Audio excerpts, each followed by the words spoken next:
Good evening, everybody. For my first topic, I would like to address behavioral support across. I would like to address behavioral support across multiple departments, including instructional aid, security, food services, and bus drivers. CSEA members have observed a decline in administrative support when it comes to providing guidance and directions for students' behavioral issues. For example, security staff work to enforce rules established by administration. However, they have expressed concerns about the lack of follow-through when it comes to addressing students' misconduct. To be clear, CSEA members are not asking for a harsh punishment. Rather, we are asking for consistent support so that behavioral concerns are acknowledged and addressed in a way that supports students' needs. Another example comes from food services. Staff have reported a lack of supervision during lunch times, which has led to the increase of student conflict, including arguments and fights. CSA believes the solution is simple. We need more visible support. We're asking administration and supervisors to step out of their offices and assist in areas where supervision is limited and behavioral issues are increasing. For my second topic, I would like to highlight the serious lack of support with food services. Due to the staffing shortages, food service workers are experiencing an increase in workplace accidents. Recently, there have been two major incidents, one involving an overworked employee suffering a heart attack and another resulting in a head injury. These incidents are deeply concerning and reflect the strain placed on an understaffed department.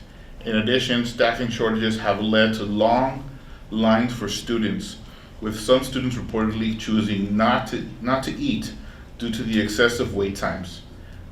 We are asking for immediate attention and support to address staffing levels, improve safety conditions, and ensure that students have timely access to meals. Thank you. Good evening, everyone. We are back from closed session, and we do have one item to report out on.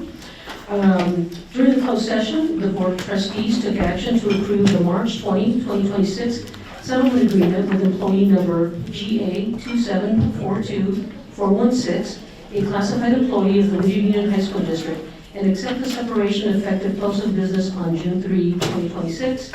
The Board of Trustees voted 5-0 to approve the settlement agreement, and it was moved by Mr. Lopez and seconded by Ms. Conchola, and then it was a unanimous vote. All right, let me next go now to our Pledge of Allegiance and land acknowledgement. Let's start with the Pledge of Allegiance. Mr. Lopez, will you lead us? Please rise. Salute. Pledge. I pledge allegiance to the flag of the United States of America and to the republic for which it stands, one nation, under God, indivisible, with liberty and justice for all. Thank you. And to read our land acknowledgement will be Trustee Casanera Calleros. Thank you, Madam President. The Whittier Union High School District acknowledges our presence in the traditional ancestral land of the Gabrielino Tonga peoples, which includes the villages of Chokishna, now Santa Fe Springs, C8, now Los Nietos Whittier, and the village of Sechakna, now Whittier San Gabriel River area. This land remains unceded territory. Whittier Union High School District honors and respects the Gabrielino Tonga ancestors and their connection to this land. Thank you so much. Next, we'll move to item number 5, approval of the minutes. Can I have a motion to approve the minutes of the March 10, 2026 special board meeting? So moved. Moved by Ms. Conchola. Do I have a second? Second. Second by Mr. Lopez. If no discussion, all in favor say aye. Aye. Aye. Any opposed? All right, passes 5-0. 5.02, can I get a motion to approve the minutes from the March 10, 2026 regular board meeting? So moved. Moved by Dr. Casanera Calleros. Second. Seconded by Ms. Conchola. Any discussion? Without any further discussion, all in favor say aye. Aye. Any opposed? Motion passes 5-0. Now let me go to 5.03. Can I get a motion to approve the minutes from the March 14, 2026 board study session? So moved. Moved by Ms. Conchola, Second. seconded by Mr. Lopez. Seeing no discussion, all in favor say aye. Aye. Any opposed? Passes, motion passes 5-0. Now we'll move to item number 6, which is approval of the agenda. Can I get a motion to approve the April 7, 2026 board agenda? So moved. Moved by Dr. Castaneda Calleros. Can I get a second? Second. Seconded by Mr. Urtiaga. Without seeing any further discussion, all in favor say aye. Aye. Aye. Any opposed? Motion passes 5-0. Thank you. All right, so next we're going to move to item number 7, which is what all of you are here for, which is the teaching learning recognition presentations. And we're about to have a recognition for our Lucerna High School Division II Girls Water Polo champions. All right. To introduce our coach, who will introduce the team, I'd like to invite up our principal from Lucerna High School, Mrs. Griselda Castro. Good evening. Try that again. Good evening. Good evening. I'm really excited to be here to recognize our water polo team and I get the honor of introducing our amazing head varsity water polo coach. So congratulations to him as well. But not only that, I do want to say he has been coaching for numerous years, the sport I should say, but at Lucerna, 11 years, where he's been able to bring 3 championships. And also, I'd like to recognize that entering the CIF, we were the underdogs. And so every game was like, wow, are we gonna really do this? And every game, it was just, they just played their hearts out, and they just did an amazing job. So I will pass it over to John Pringle, the coach.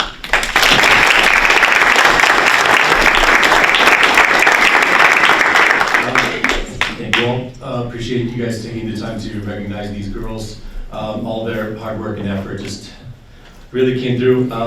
Did a great job of representing our school, representing Lucerna, representing Whittier. So to our families who have been so supportive throughout, not just in our CIF run, but our off season, our in season, our mornings, our evenings, our not so nice weather in the winter season, but still, yeah, it's just a testament to these girls and their hard work. So I'm very proud to be their coach. I'll introduce them. Is that okay? Or Yes, please. sure. All right. So we have Would this help if you? yeah, we'll do that. Audrey Apodaca.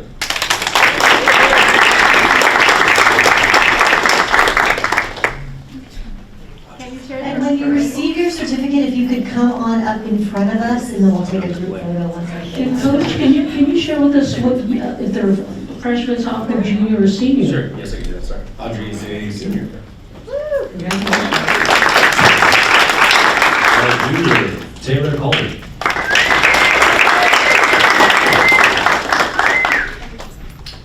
Freshman Abigail Collado.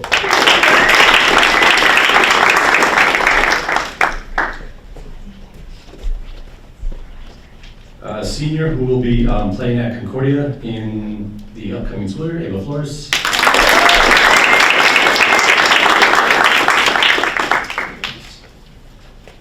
Another senior, Madison Garcia.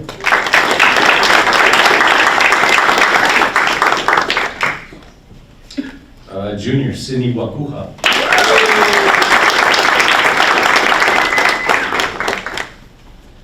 Senior, Avery Kozicki.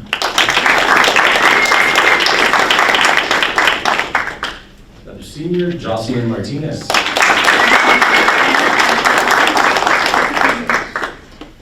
Junior, Shayla Murillo.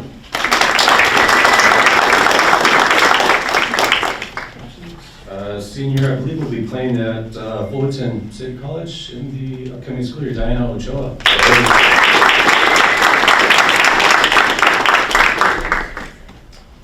Freshman, stud, Clara Soto.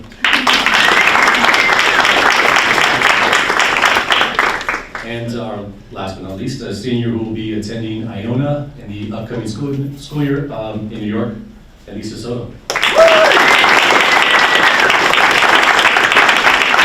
And although she's a little under the weather, my assistant coach, Ali Alushka, was a huge help for us. Thank you all so much. You're 2026 CIF Division II champions.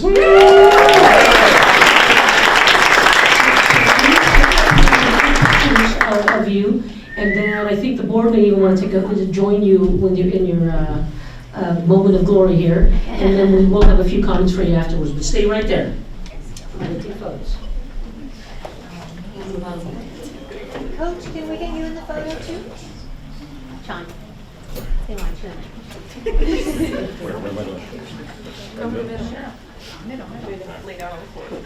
Yeah.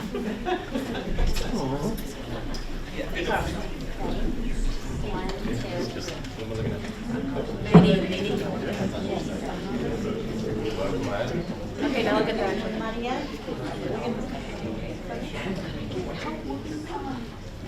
Move the L. Donovan. Okay, yeah, let him move it. Yeah, I would just wait. Perfect. Thank you so much.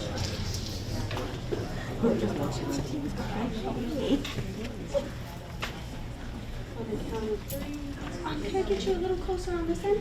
Thank you. Okay, on the count of 3. 1, 2, 3.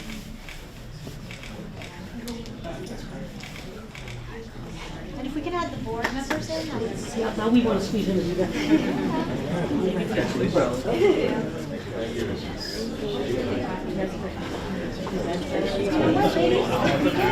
Actually, the board, I'm going to have the ladies do 2 rows, and that way you guys can be on the end. Yeah. Do you guys already have like a lineup? Or? Yeah, I hate to say it, but a little shorter on the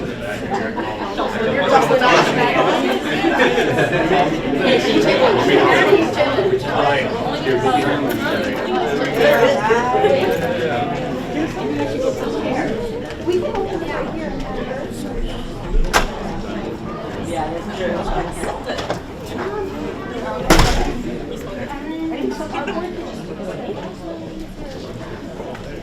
Yeah, you guys already got it.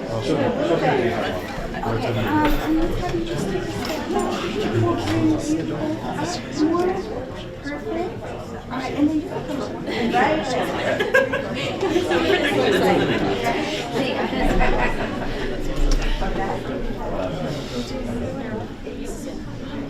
Slight more bend here. Yes. Okay. Everybody right here. On the count of 3. 1, 2, 3.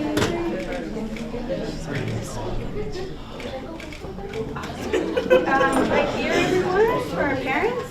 Well, parents next, or do you want to serve them? Parents, right here. Oh, they're taking photos first.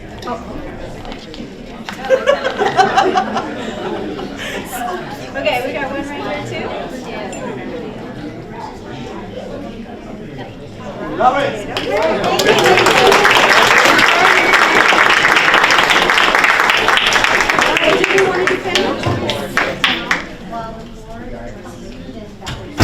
Oh, do we want to take pictures with the,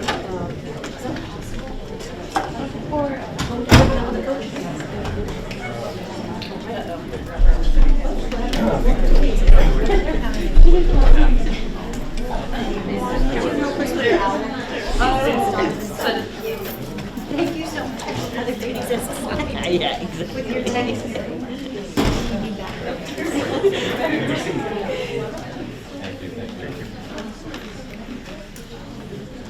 It looks like I have a quorum up here, so I'm going to go ahead and start. I know that Ms. Conchola and Dr. Castellanos are probably in the back here.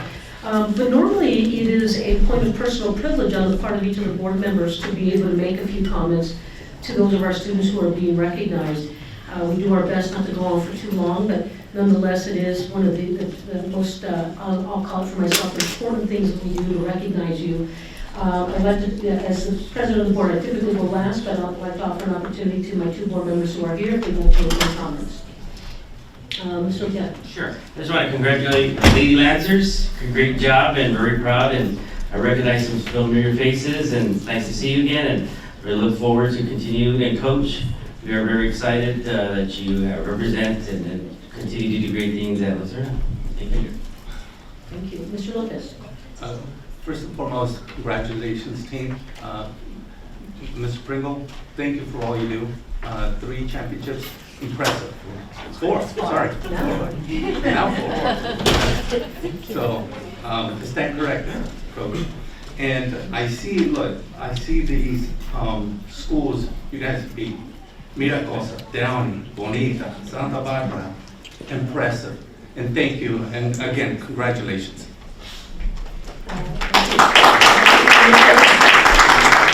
Thank you, Madam President.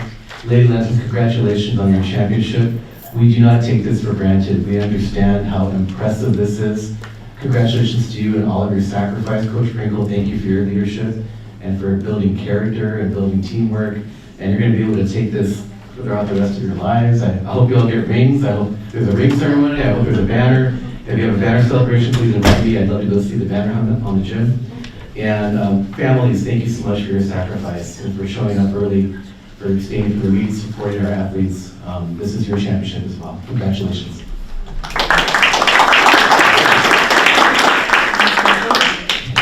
I just want to congratulate you all.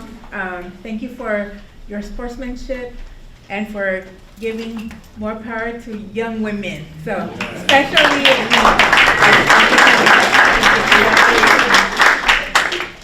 All right, so I just came back from the NCAA Women's Basketball Championship in Phoenix. And one shirt that caught my attention that I know applies to all of you, and it said, "Everyone watches women's sports." It is amazing to see how many folks are now interested in seeing women compete at the highest levels in the different sports. I went to UC Berkeley and had never heard of water polo before I had gone there. And I had the privilege of having a friend who was on the team. And actually, she was on the swimming team, and she took me to a water polo team. You're not going to believe it. It was Mary T. Mocker, Madam Butterfly, who won Olympic gold in the Olympics. And I could not believe how strong you have to be to play water polo. I just could not, it blows my mind. So congratulations to all of you for what you have accomplished here. We see you, we see great things for you. Whether you continue on in your collegiate career to continue to play water polo or not, the strength, the stamina, the grit, the determination to win a championship and to put in the work will always be with you, no matter what career choice you make or whatever you decide to do in your life. And thank you to the families for all the support and dedication that you've shown your daughters, and Coach, obviously congratulations. So with that, felicidades, congratulations, and I can't wait to see your graduation for those of you who are graduating.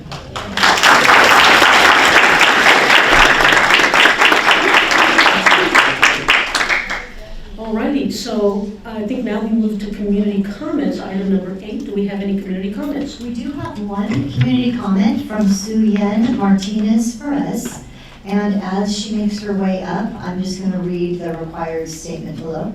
The Board of Trustees welcomes community comments on any item within the board subject matter jurisdiction. Please be aware that government code prohibits the board from taking action or discussing comments at the meeting if the matter does not already appear on the posted agenda. In the interest of time, individual speakers will be allowed a maximum of 3 minutes. Ms. Martinez Perez. Good evening, everyone. I'm Sian Mrs. Perez, senior at Lasarna High School. I am proud to be here to speak to all of you.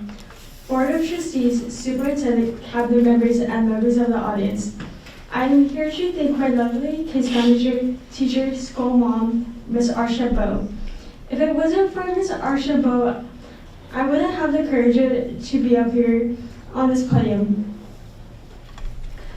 She gave me the strength and the words of wisdom to speak up throughout my high school experience. Ms. Arsha Bowe has blessed me these past 4 years.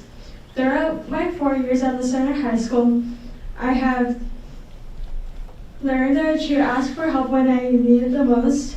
I had to ask questions about my accommodations. As an RSP student, whenever I'm going through a challenge, through a patch, Ms. A has always motivated me to be a stronger student. The opportunities that I have received on campus have proven it is possible to stand my ground, get my way when intended. For example, when I entered high school, I was not on track to be an AQG student. If it wasn't for me convincing my RSP team to put me in the general education class for math, I wouldn't have been able to attend to Cal State Fullerton this upcoming fall semester.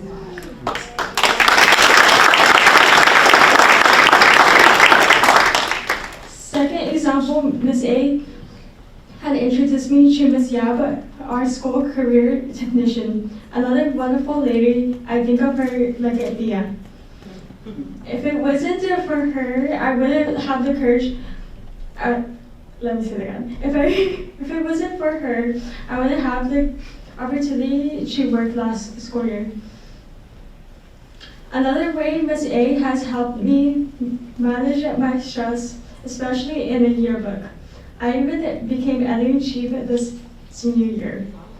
Once again, I just wanted to share my appreciation for Ms. A with you. Thank you for listening. Board of Trustees, Superintendent, cabinet members, and members of the audience, I really appreciate that you have taken the time to listen to me.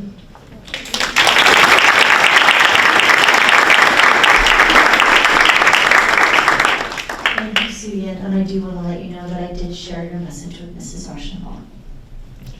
Thank you, Ms. Martinez-Perez. We love hearing those kinds of comments. All right, then, if no other community comments, is that correct? All right, let me move to number 9, reports from representative. I'm going to start with Mr. Renteria. Good evening.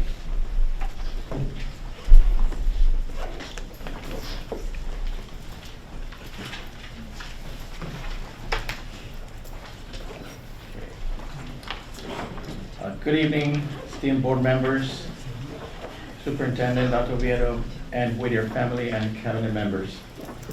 I'm pleased to share several key updates that reflect the continued progress, the innovation, and the student success across our programs. A significant development this term is a new partnership with the American Career College Educational Foundation, which is now fully funding the HiSET exam voucher for all high school equivalency HSC students. Previously, students were responsible for $28 per test, totaling up to $140 for all 5 required subject exams. This scholarship removes a major financial barrier and comes with no obligations. It's a no-strings scholarship opportunity for students and the school. Although enrollment in HSC and high school diploma is slightly below last year's record heights, we are already seeing increased student participation in testing due to this opportunity. The impact of this initiative is a reflection in the current outcomes.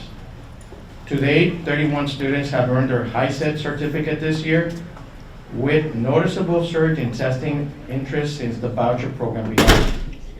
We're optimistic that this momentum will lead to a stronger increase in graduates by the end of May. In our citizenship program, students continue to successfully pass their naturalization interviews through a slower pace due to ongoing issues with USCIS. But despite these challenges, students' perseverance remains strong.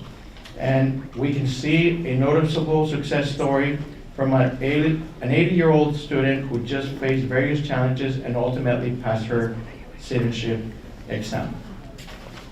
In our career technical education program, I was also shocked to find out that our ESL students are also seeing exciting advancement through the integration of Gemini AI into the instruction. This is something that I had brought up to the board last time, that we would like to have more AI integrated into our curriculum. It has started to take momentum.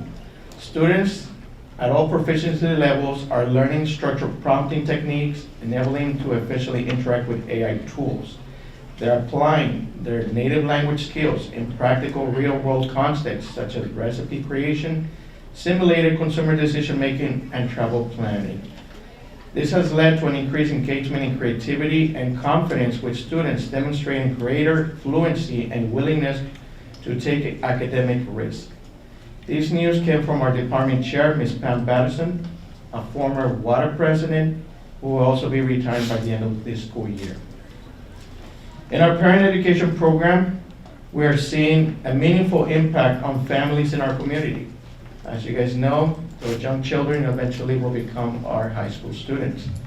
And thanks to this program, Many of the children who previously were nonverbal are showing strong gains in expressive language and social interaction. Parents are also feeling better equipped to provide structure and prepare their children for school readiness. Recent fundraisers have also supported the purchase of new learning materials, playground equipment, and the addition of trees for the improved outdoor environment. And as you can see, it's been really hot these days, so those trees are gonna come in handy. Looking ahead, we anticipate notification on May 19 regarding the EIL Healthcare Pathways Grant.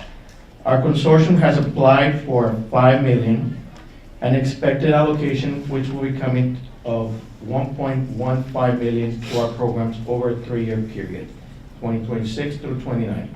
If awarded, we plan to introduce a new EKG technician course, designed as a stackable credential for students who already hold entry-level medical certifications.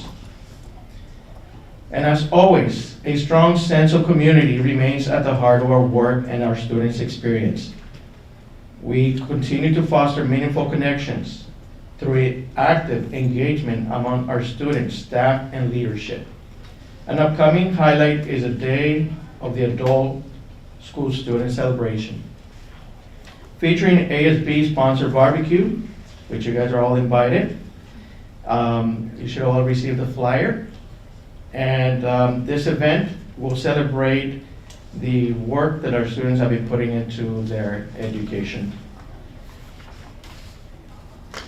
So, again, ASB warmly invites all of our board members, cabinet members, and the superintendent to join us celebrate.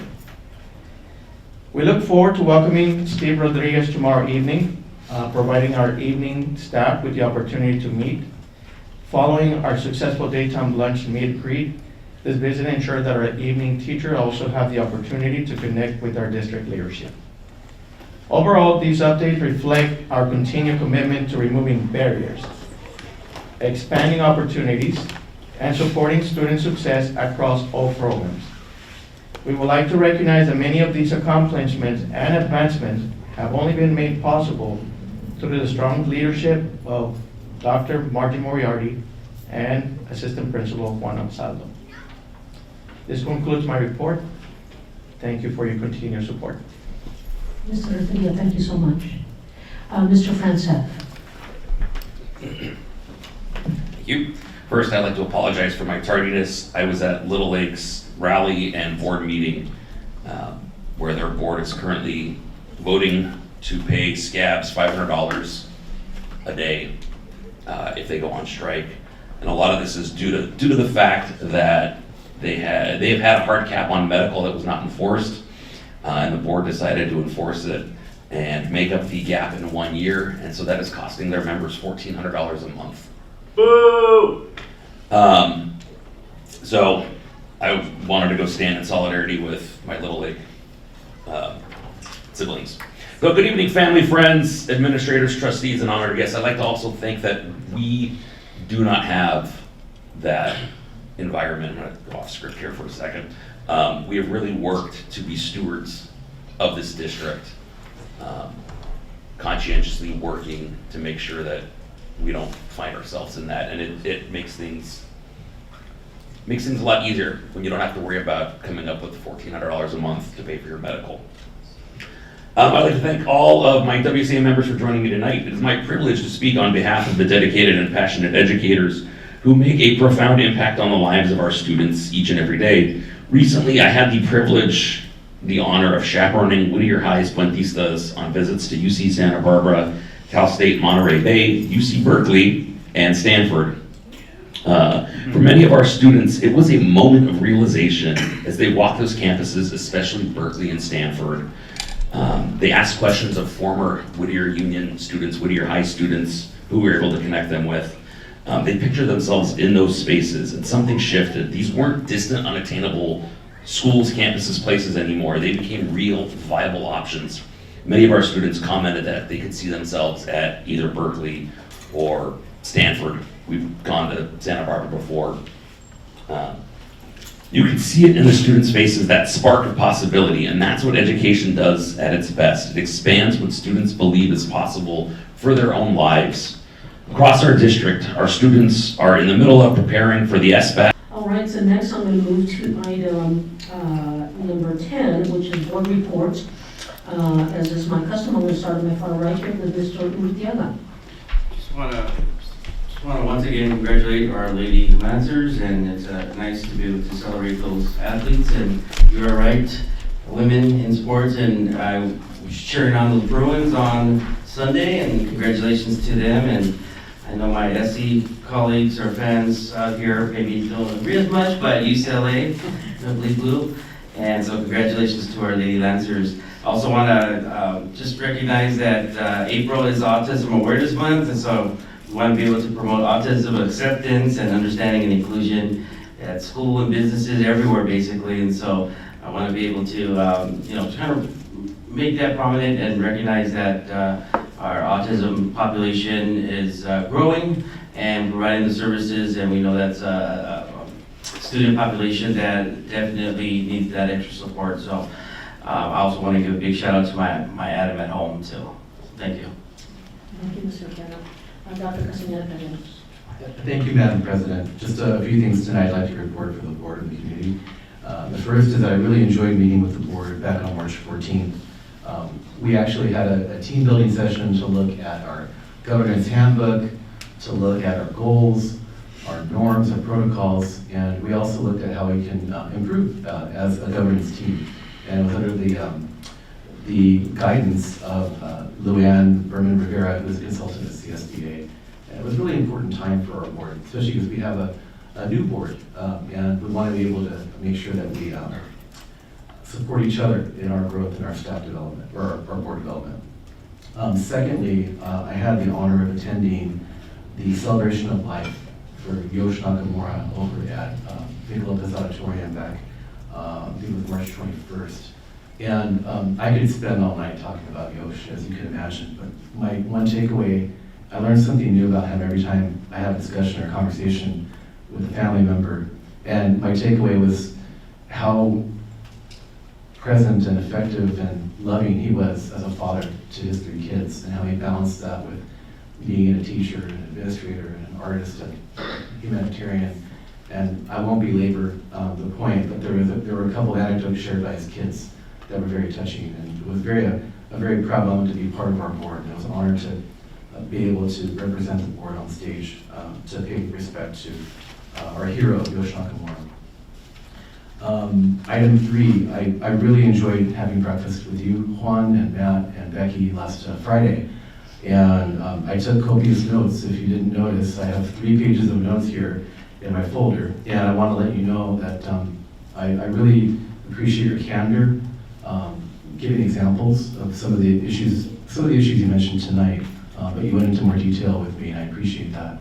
And I want to let you know that that same day I did contact Dr. Oviedo to share those concerns with her, and then later on in the weekend followed up in writing with those concerns as well, just to make sure that she's aware of what's going on and can be helpful. And our whole board knows because of your report tonight, but also I imagine that you are not alone in these concerns, and we want to make sure that we continue the conversation. And as I mentioned to you towards the end of our breakfast, if you want to follow up, you have my number, and so I'm always here for you. So thank you for your time. Number 4, I'm so grateful that our school district will be represented with the Representative Linda Sanchez Education Roundtable tomorrow.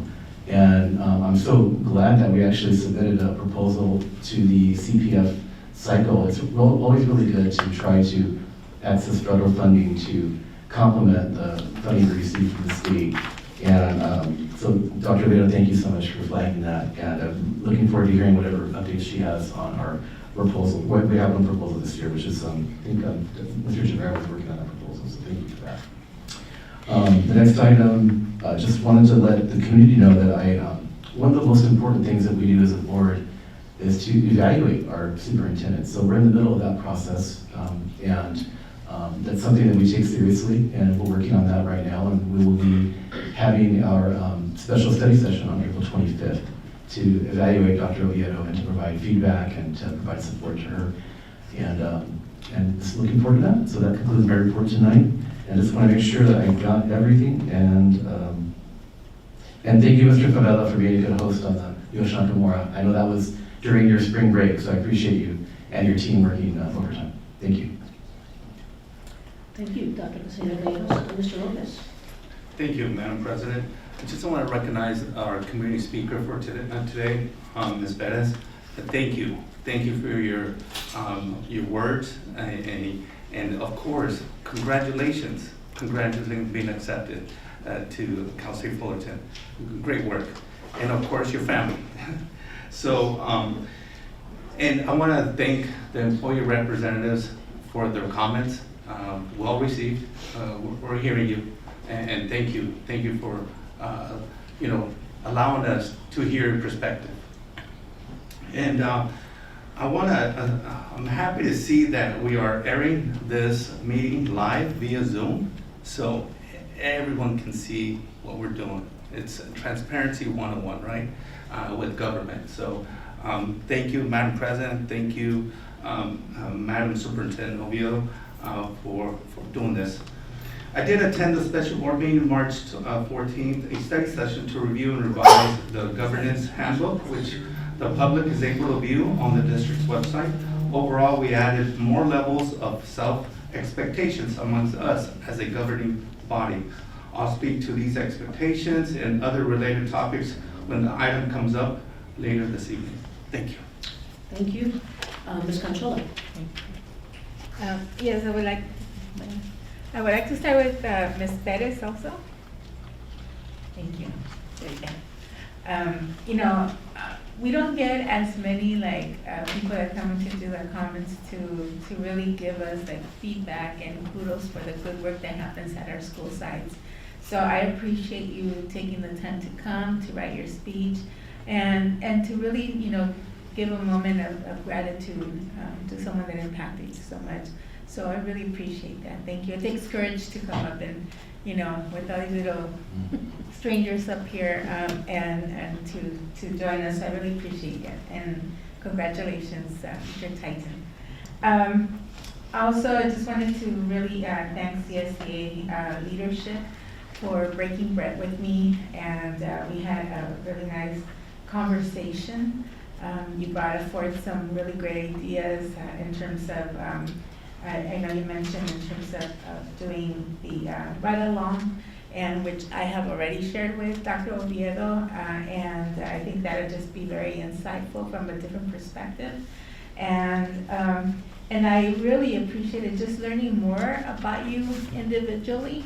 Your interest, you're so multi-talented in other areas that I had no idea you had participation in, and so it was nice to just have that opportunity to just have a good conversation.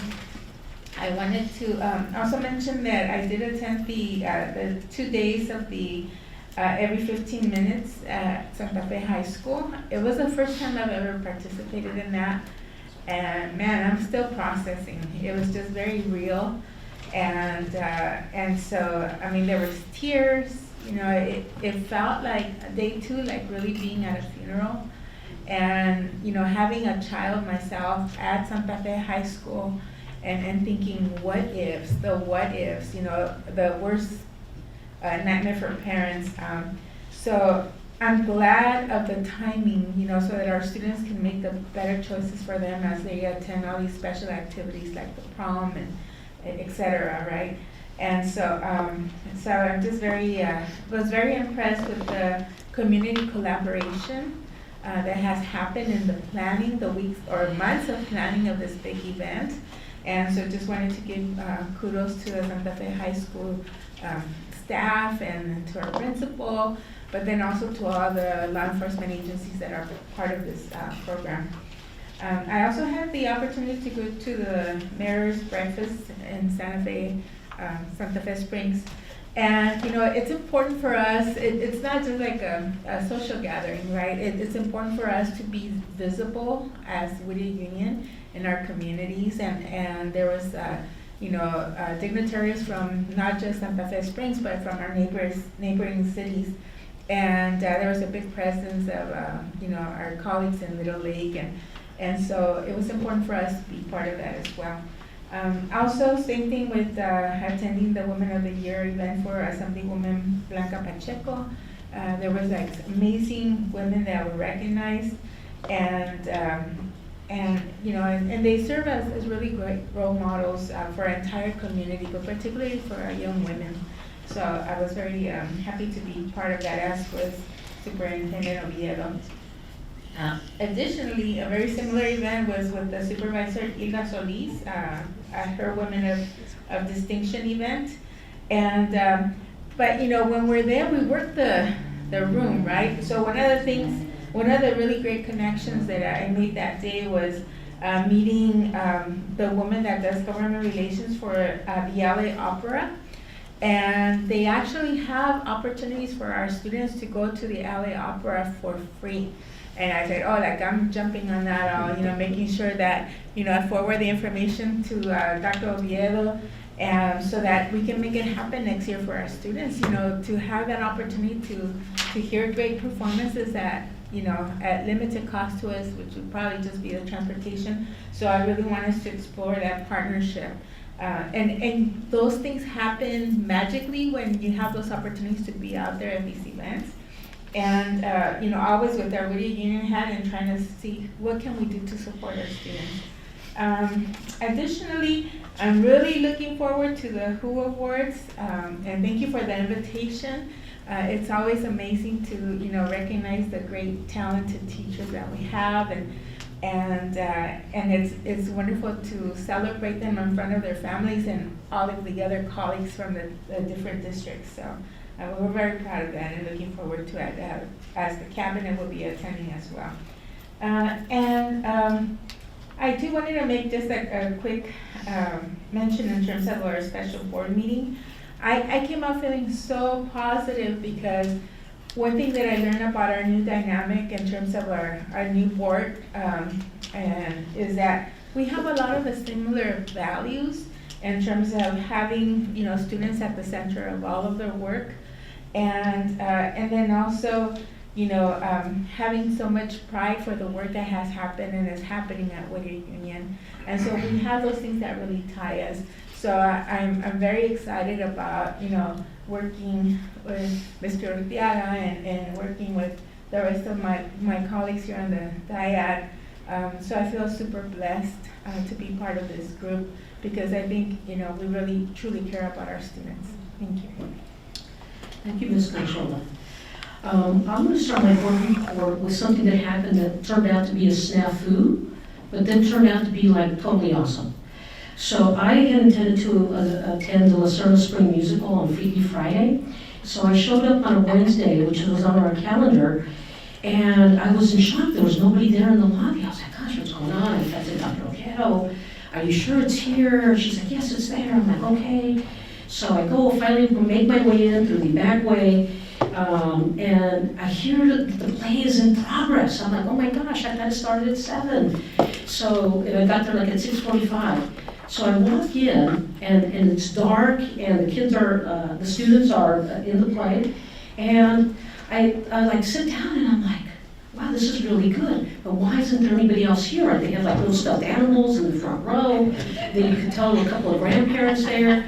And then finally what I realized was this was the rehearsal before the opening night. And it was so much fun because I could hear the director, she'd yell at them, pick up that bag.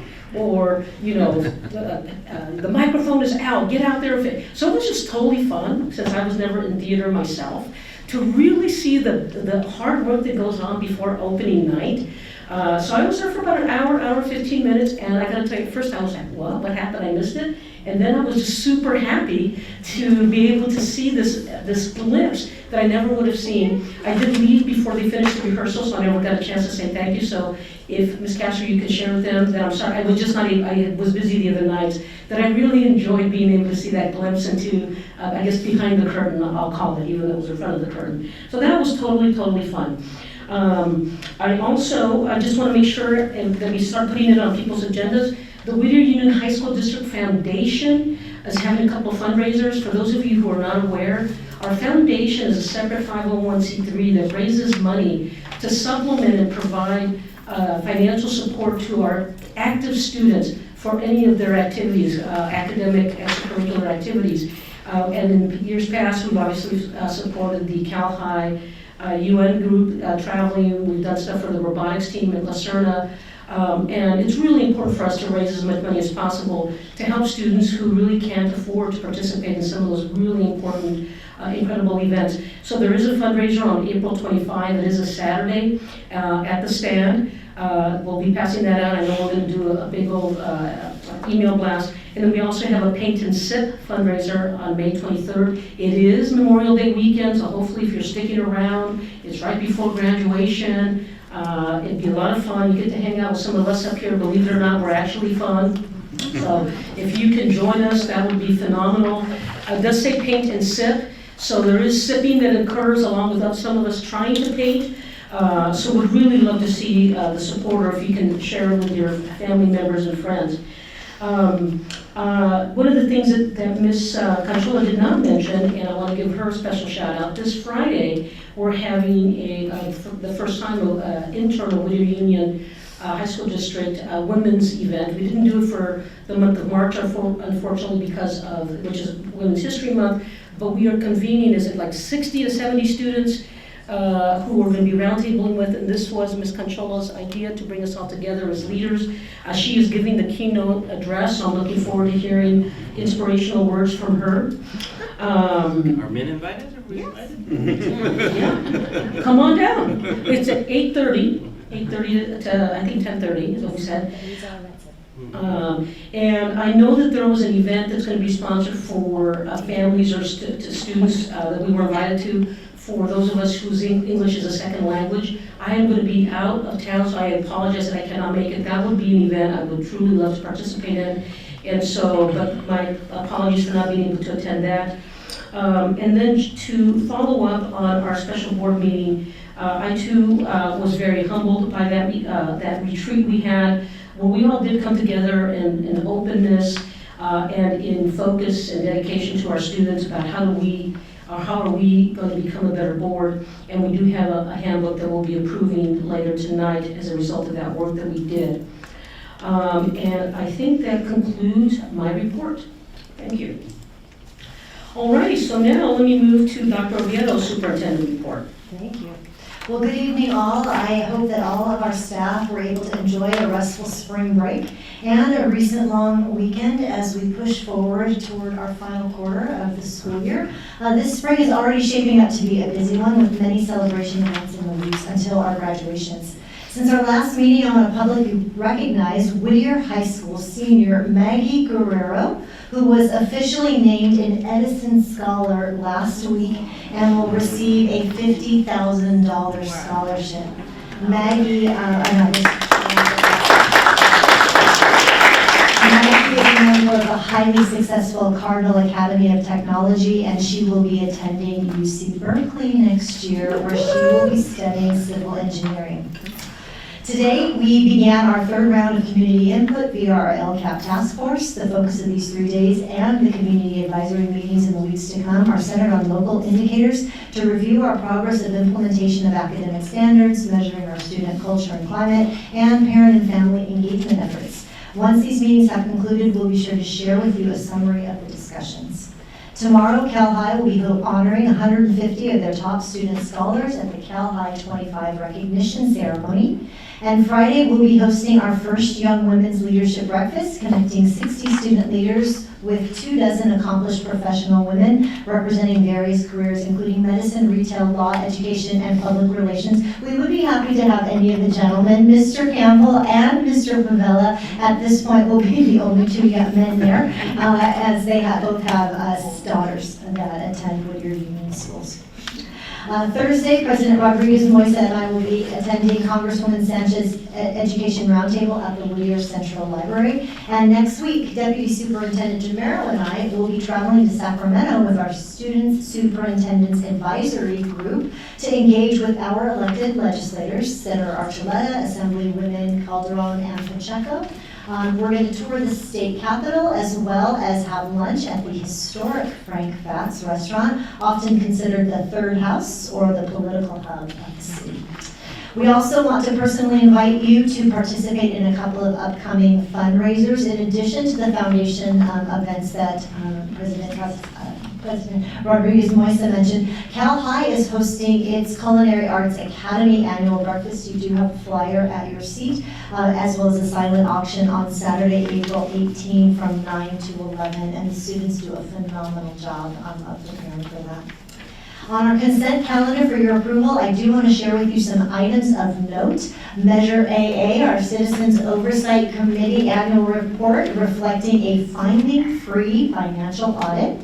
Acceptance of an award of bid for the repainting of Pioneer High School. They're the fourth of our 6 schools that will be repainted, the final 2 in the fall and in the winter. And completion of roof repairs at the United Sierra Education Center gym. And some engaging field trips including Cal High's Auto Academy to Skills USA Leadership Conference, Whittier's ASB to the CATA Leadership Conference in Santa Barbara, and the Lucerna Sports Academy iFly. In October, the board approved a power purchase agreement with Luminace to add solar array shade structures in each of our campus parking lots. Last week, unfortunately, we were formally notified that Luminace was bought out by a competitor who has exercised their right to terminate the agreement. Mr. Jamero and his team will be looking to secure another vendor to continue the work. However, due to recent changes in the federal law, we may need to push pause until more favorable conditions arise. We'll be sure to keep you apprised through our regular updates in the weeks to come. And finally, attached is the quarterly Williams report with no findings, and that does conclude my report. Thank you so much. All right, let me move down to item 13, which is the consent calendar. Does anyone want to pull anything from the consent calendar? Madam President, just a correction, I think it's item 12. Oops, pardon me, item 12, the consent calendar. I'm looking at an old agenda, so maybe I'm the one. No, you are correct. I looked at the wrong spot. You know why? Because it's a little widow at the bottom of the page. Okay. Does anyone wish to pull anything from consent? Just a question, what is that? Okay. Just a comment. Sorry. Let me have a motion for approval of the consent calendar, please. I'll move approval of the consent calendar, Madam President. I'll second that All right. with a comment. Moved by Dr. Castañeda Cayeros, seconded by Mr. Lopez. Let me start with Mr. Gutiérrez. You had a comment you wanted to Yeah, I make? just wanted to thank the Superintendent Oviedo. I spoke to her today regarding 12.3, the agreement, contracted services for our Golden Bell application, and my concerns about the cost for providing such services, and she explained to me what was the reason. This was the first time, though I'm not heavily in favor of contracting out for services that our staff can do. At this particular point, it's something that, she explained that what was going on, it was not something that we do all the time. I'm aware that there's been some attempts to try to get it done, and so they're trying to find an alternative, and we always look to find alternatives to support and recognize our staff or the programs that we're doing here. But I was concerned about the cost for those types of services that we can fund in-house at that particular time. So thank you. Thank you. Mr. Lopez. Thank you, Madam President. I just want to take the time to thank all the staff members that were involved with 12.6, 12.06, the notice of completion of repairs to the Sierra Gym, and of course, measure 12.14. Thank you, committee members. Thank you, Madam Irena Perez. Thank you for all you do sitting on Measure AA, Citizens Oversight Committee. We just want to recognize the efforts. Thank you. Thank you, Madam President. All righty. Without any further comments then, all in favor of approving the consent calendars, please say aye. Aye. Any opposed? Motion passes 5-0. All right, let me now move to item number 13. Proposals discussion. The first one is review, 1301, review and discuss consideration of one new adult school course of study. Dr. Rios, is Ms. Bozigian? Yes, it is. Thank you so much. Ms. Wozidian, can you share with us? Sure, thank you, Dr. Oviedo. Tonight we bring forward a recommendation to expand Whittier Union Adult Schools medical pathway offerings with the addition of an EKG technician course. This program addresses a growing regional workforce need that aligns with the California CTE standards and prepares adult learners to earn a nationally recognized credential and pursue living wage dollars with experience in healthcare. After any questions you may have, we are pleased to bring this opportunity forward as a first read and place on the consent calendar at the May 12th board meeting. Any questions from members of the board? Mr. Lopez? Thank you, and thank you for bringing this item before us. I do have a couple of questions, Madam President. Of course. And one, the rate of pay. Folks receiving the certificate at the end, if they get employed, what's the labor market? The starting pay is anywhere between $29 and $30 an hour. Awesome. Thank you. And how did you guys come up with this, getting EKG to the district? Was there an interest, or what happened? There is an interest. Additionally, it is a stackable credential or certification with their existing medical programs that they have. Like they have medical assisting and the phlebotomy courses that they have. So this will be a stackable certification that goes with the existing pathways at the adult school. Thank you. I'll be supportive. Thanks. Any other questions or comments? All right, as I understand it, it's just a first reading, so no vote is taken. This will then come back next month in consent. Okay, thank you. Thank you. All right, let's go to the next item. I'm trying to organize myself here, I have too much paper.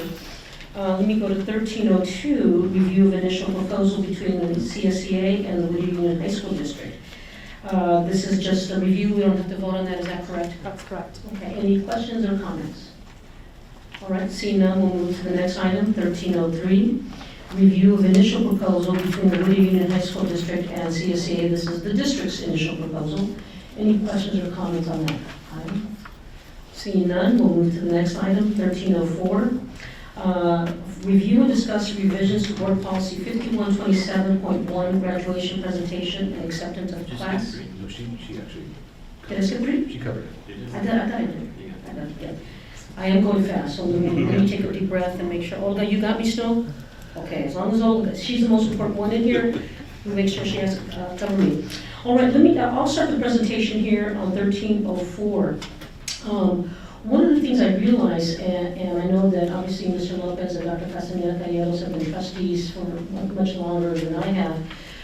But so over the last few years, as I've gone to different graduation ceremonies, I realized that we don't have a consistency in how the proceedings go.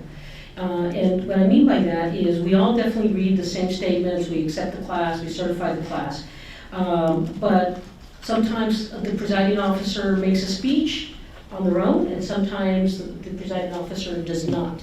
And so what you'll see in this proposed board policy is that it does allow for the presiding officer to make graduation comments of up to 2 minutes during the graduation ceremony. And the reason I inserted this is so that there would be consistency, so that if the presiding officer would like to make comments, they can, but they'll be limited, so that obviously we have long graduation ceremonies with a lot of students.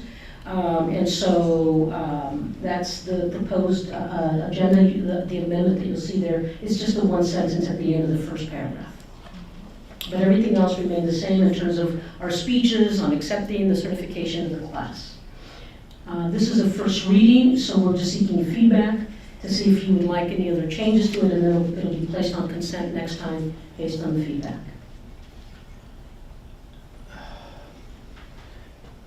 Question. Yes.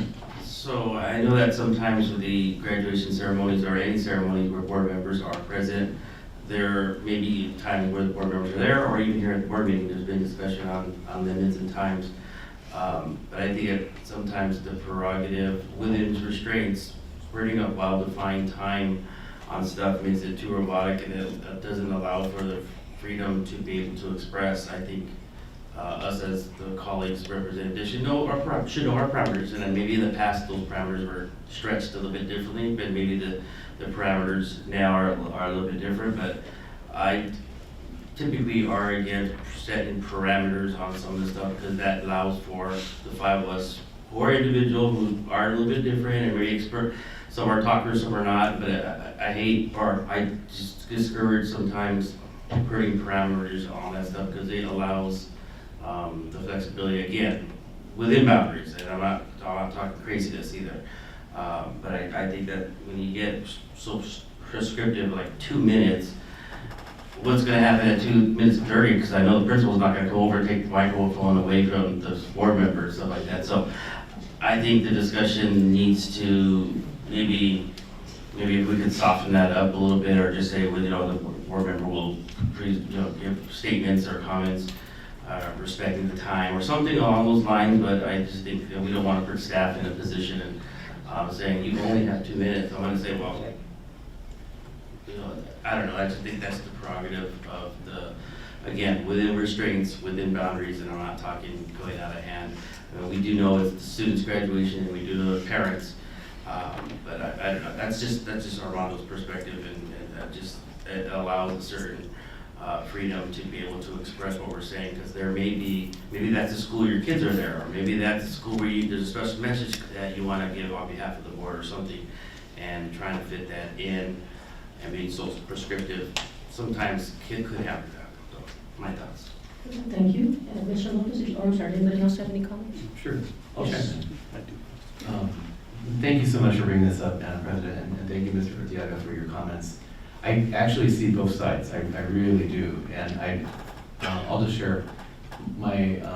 I've been on stage when a board member has maybe gone on a little too long, and maybe I'm one of those board members. And I also know, having heard from your comments, Mr. Urtiaga, there are times when, for example, the board has the privilege of recognizing the award winner of the Distinguished Student, I'm not getting the title right. Board of Trustees Award. Board of Trustees Award. And one year there was a three-way tie. And so to recognize each of the 3 students, I read their contributions, I read their GPAs, I asked their family to stand. And I think that alone, I was already like past 2 minutes. This is not covering that.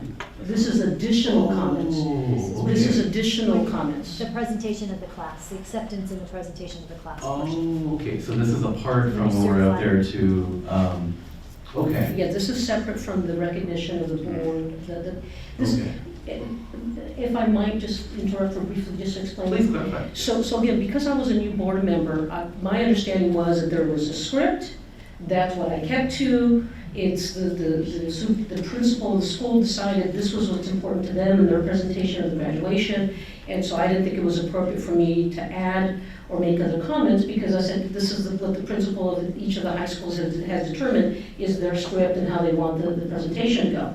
But I then have gone to several others where I'm not the presiding officer, and we've gone all over, where somebody has gone for very long. Some has gone actually probably very long on both occasions, or several occasions. And so hence it's not allowed. It doesn't say you can do that. And I thought we should recognize that it is allowed, but then perhaps with the parameter, the guardrails you mentioned. I did put 2 minutes. We can certainly say brief. It doesn't have to, brief is a very generic term that can be interpreted in multiple different ways. But the intent being that if the presiding officer would like to make some comments, that they are allowed to do so. Because I really thought the rule was you had to just go follow the exact script as our principals have developed for us. If I can, additional comments. I think that sometimes we get in the habit of wanting to make everything exactly the same, but the spirit of a school, each student, each staff is different. So the ceremonies may be different, the graduation ceremony may be different. Now, the framework might be 85% exactly matched, but there needs to be differences at each school. Each principal is different, because they're not all the same too, so their presence at that stage and what they're bringing is different. So we want that, we want to encourage that at the school sites, and so putting those parameters sometimes makes things robotic, and of course, we're a business of people, so we don't want to be robotic, so it allows that freedom. So I think within respect and boundaries, I think that definitely there, and I'm not encouraging anarchy and craziness. I'm not saying that we go out of hand to meetings. Yes, pull the microphone away. I'm just kidding, principals. But you know, I'm talking within reason, because I know that there can be situations, and I've been part in the audience where you got these people talking forever. It's like, get off the microphone, guy. You know, this is not about you. So that's not what I'm talking about either. Mr. Lopez. I'm sorry, Dr. Castañeda Calleros, did you want to add I'd something? like to hear from Mr. Lopez, Yes. and I have more to add. Yes. Thank you. My apologies. Thank you, Madam President, and thank you for the comments to my right. And I agree with our president. I think there's got to be some parameters, guardrails, so to speak, but with there's flexibility, like Trustee Ortega mentioned.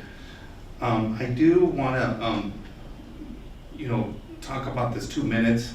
I'd like to hear from Mr. Ortega. What, is it 3 minutes, 4 minutes, or whatnot? Maybe he doesn't want to put a timetable on the comments. But I do want to kind of focus on the comments themselves.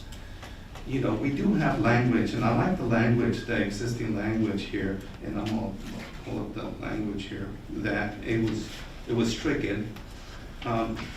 Brief words of congratulations and good wishes may be added.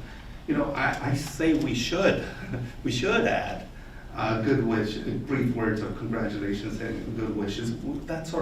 This is the graduation. So I like to add that, bring that back instead of striking it. And again, I'm open to this 2 minute thing. I don't know what it is, but, and then my other comment is this, there is on page 2, mid-paragraph, the award of diplomas will follow immediately, and that's us saying that. I feel that it's one is out of place. 2, I feel that maybe the principal or someone else should say that. I like to, either amend or strike that language. Madam President, those are my comments. And Mr. Lopez, I apologize, I forgot my laptop today, Yeah. so may I lean over and see? Yeah, of course. Yeah. Oh, here it is, okay. Yeah. This is page 2. And then go ahead, Dr. Castañeda Calleros, and then I'll come back to you, Mr. Lopez. Actually, I'd like to hear from Ms. Conchola, and I'll be happy to go after her if it's okay. Sure. Okay. Yeah, I'm sure. The word. So a few thoughts. I mean, my head's going into the ceremony is about students and their achievement for the past 4 years. So it's not for any of us to have a spotlight moment, right? And so as we're politicians, so you give us a mic, we're gonna start talking. So I think that having something more scriptured is, in that kind of a scenario, works best. And it also prevents somebody that might take that opportunity to use it as a political platform and take away from the celebration and the ceremony itself. And I have very strong feelings about that. So, thank you. I think I'm ready now. Yes. If I may. Yes, Dr. Castañeda Calleros. And I appreciate hearing from my colleagues, because it's helped crystallize my position, which I now like this guardrail. I think it's a compromise, because I'm now moving to the other end of the spectrum, and part of me wants to say the presiding member should not speak at all. Because at this point of the ceremony, the kids are squirming, the horns are starting to go off little by little. We're anxious to start moving furniture on the stage. We've been sitting for maybe an hour, 15 minutes, hour, 20 minutes, and we really got to get to the students, right? So if we've had our chance to make comments during the trustee award, maybe before or after the trustee award, and when we get to this point, we really should stick to the language. However, having said that, I really like being open to the spirit and being open to special things that happen at that site, maybe on that day. So I'm willing to wrap my arms around the 2 minutes as a compromise. Thank you. Anything else, Mr. Diaz? No, I think that, now that it clears it up, that this is at the end, because my first initial was, this was at the beginning, that does clear it up, and maybe a compromise would be if it's scripted out exactly what they're saying, because if it's just at the end, the acknowledgement, and then say thank you at the end, then that can kind of keep them, you know, boundaries. That might be a helpful way to just, they're reading everything, so they can't go off target, that's what they're reading. But initially, my thoughts were, I was at the beginning of the ceremony, and they were talking it there. All right, so do I have consensus on the new sentence? I know you had wanted to perhaps reinsert the congratulations and good wishes. So it would be the presiding member may present a brief graduation message of congratulations and good wishes of up to 2 minutes? Something like that to incorporate that? Okay. And then I did look at Mr. Lopez's requested change on page 2. He's correct, it's sort of out of place. And if the board can give me the feedback here, it's on the second page, and it's it says board member acceptance of the class subsection. And then it says, or the high school diploma of the Whittier Union High School District to each member of the class of blank high school. And then it has a sentence, the award of diplomas will follow immediately.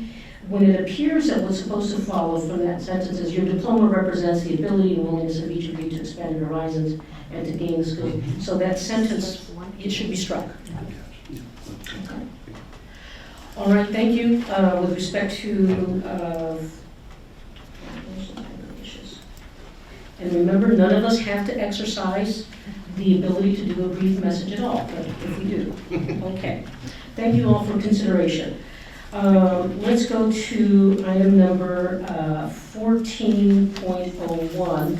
I did pull these, they involve the appointment program, and so I am going to, I know that I'm going to recognize that Ms. Conchola will recuse herself from 1401. Can I get a motion to approve 1401? So moved, Madam President. Second. Moved by Dr. Castaneda Cayero, seconded by Mr. Lopez. Any discussion? Doesn't look like it. All in favor say aye. Aye. Aye. All opposed? None. And Ms. Conchola, you're recusing yourself? Yes. So 4-0, this should be the vote. On 1402, consider approval to rent facility at the DoubleTree by Hilton Whittier for Whittier High School Senior Appointment Breakfast Banquet. Can I get a motion for approval? Motion to approve. And do I have a second? Second. Moved by Mr. Lopez, seconded by Mr. Urtiaga. I see no discussion. All in favor say aye. Aye. Aye. Any opposed? None. So the minutes should reflect 4-0 with Ms. Conchola recusing herself. All right, let's now go to 1403. So Dr. Oviedo, if I might just have you, because I think we'll have you do the 1403, 1404 as we get to it, and 1405.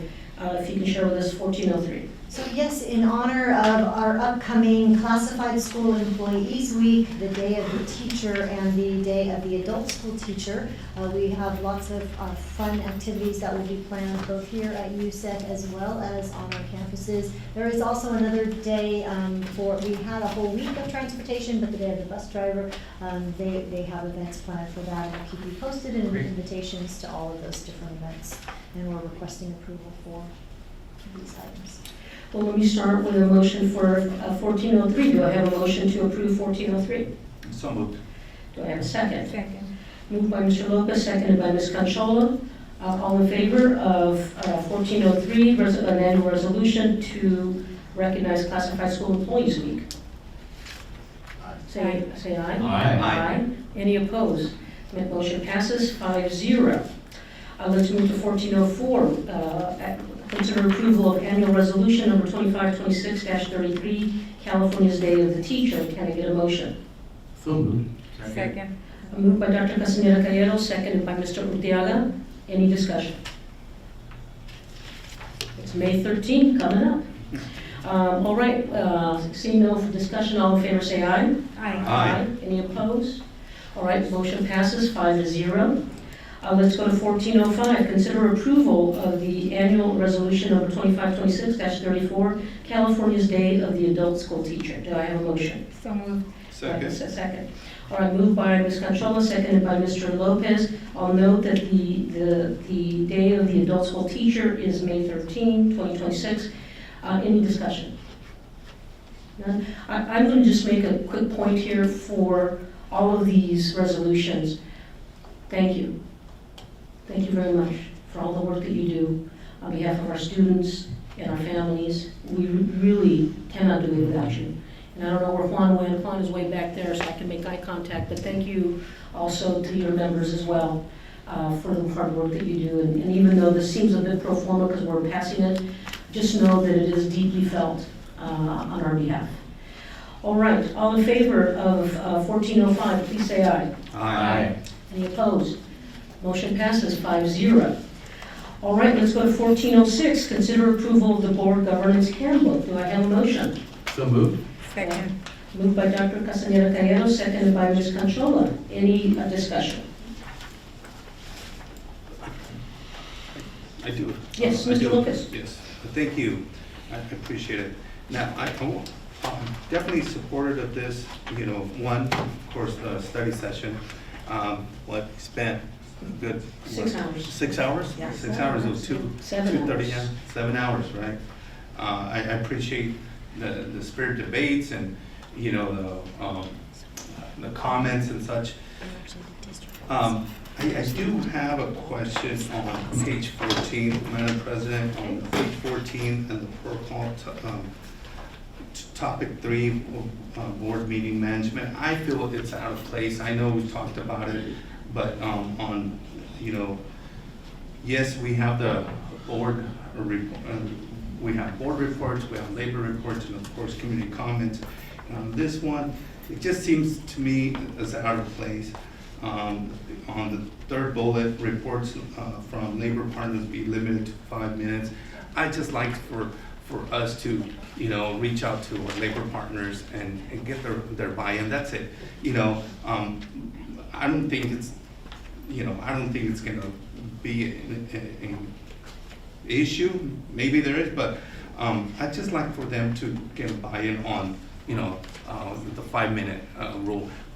We're actually imposing 5 minutes on us, you know, 5 minutes, you know, during our board reports, you know. So just for, you know, transparency reasons, this board, this handbook, we're imposing 5 minutes on us. So, but I feel that imposing 5 minutes on labor partners, just, you know, I like to see a collaboration and a partnership. That's all on that.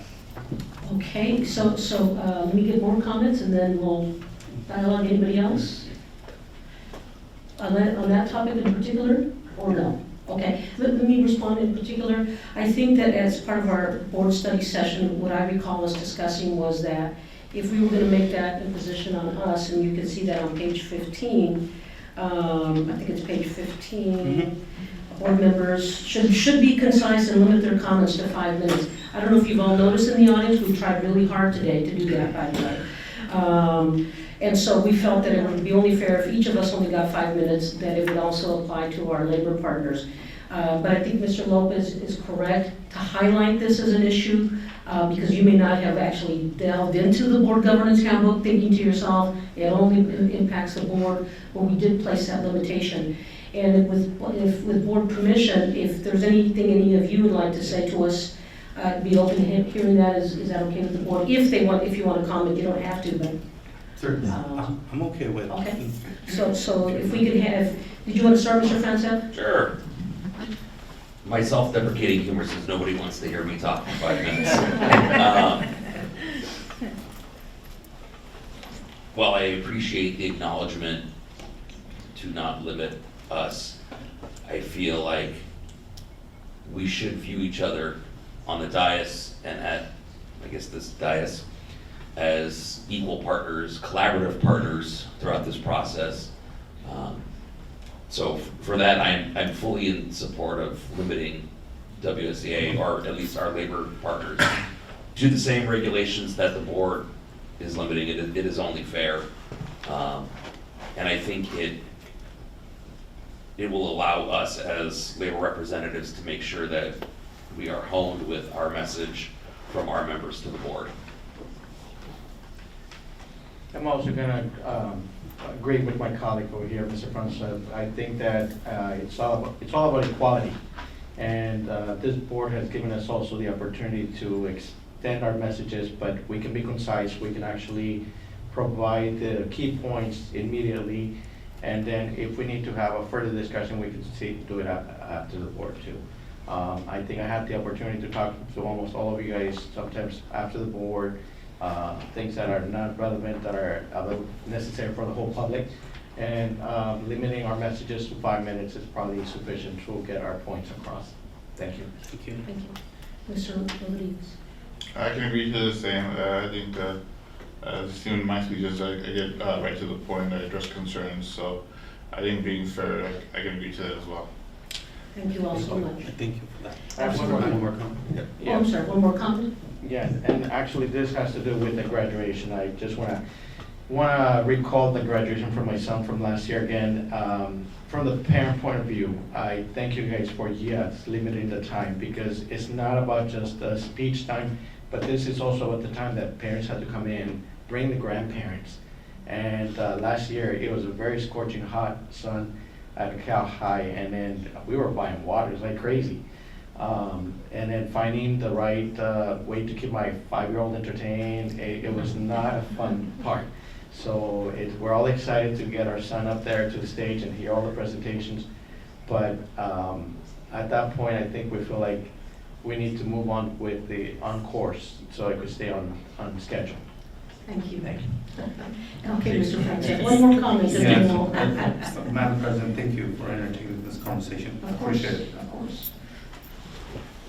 I think just one last thing that came to my mind, and I think this is a testament to what we have built in Whittier Union. There is an incredibly reciprocal relationship of board members with labor representatives. Board members know that they can reach out to us and vice versa. We often sit down and break bread together. And I think knowing that, and I think the same goes for cabinet as well, and knowing that we have those cultivated relationships is a testament to our collaborative effort. Thank you so much. All right, thank you so much for bringing that to our attention, Mr. Lopez, or highlighting it. I think that was very important. And then I think, Mr. Luciano, you had another comment on the board on the handbook? We did, Dr. Castaneda Calleros, any other comments on that? No, thank you, Madam President. All right, and Ms. Control. All right, seeing no further discussion, and having it been moved and seconded, all in favor of approval of the board handbook, please say aye. Aye. Any opposed? None? Passes 5-0.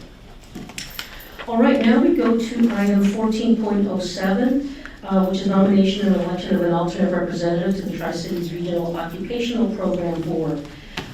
Currently, Mr. Lopez and I serve as our board member trustees to the ROP board. And I realized something a couple meetings ago when the El Rancho also has 2 board members, and one of the board members, for some reason, was not available at the last minute, and then they had their alternate step in to participate in the meeting. And I realized, wait a minute, we don't have an alternate, and I am not going to be at the Thursday meeting, and so we have the right under the JPA the Joint Powers Agreement, to have an alternate. The meetings are Thursday at 5:30. And so that's what this is all about, is to see if there's an interest in having someone serve as the alternative representative, and if you are, you're going to be called into service right away on this Thursday. And it does meet monthly. I think both of us are pretty good. Yeah. You may not be needed often, but it'll be important when we're absent, so. If I may Yeah, add, yes. the ROP board meets the second Thursday of each month. Yeah. And I know it was at 4 o'clock, but we moved it to 5:30. Gives us enough time to get there. Do I have any interest? I'm pausing because I'm going to check my calendar before I. Thursday, 5:30. This Thursday, April 9th? Yeah, this Thursday, and the meetings are in a conference room adjacent, or in a building or area adjacent to Pioneer High School, but it's part of Pioneer High School. I don't know if they call it the ROP wing or what they call it. I'd be happy to be the backup. All right, do I have a motion to appoint Russell Castellana Calleros as the alternate representative to the Tri-Cities Regional Occupation and Program Board? So moved. Second. All right, moved by Ms. Cachola, seconded by Mr. Lopez. All in favor, say aye. Aye. Aye. All right, passes. No, any opposed? No? Okay, 5-0. All right, 1408. This is to consider approval to select 2 board members to form a subcommittee to review the board policies 0000s and the 1000s.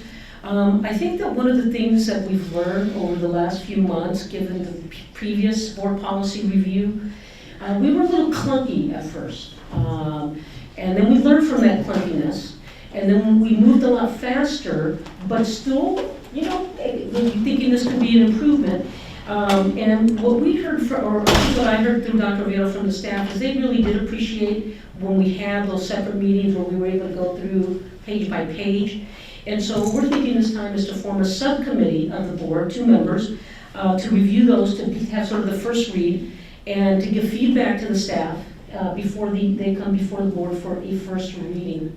And so we think that that will also be more efficient, better use of all of our times, and that way that when it comes to the board for the first reading, there's a document that has at least been reviewed by 2 of us, and we've asked some of the questions that we have, and we may be able, obviously, be prepared to answer some of the questions.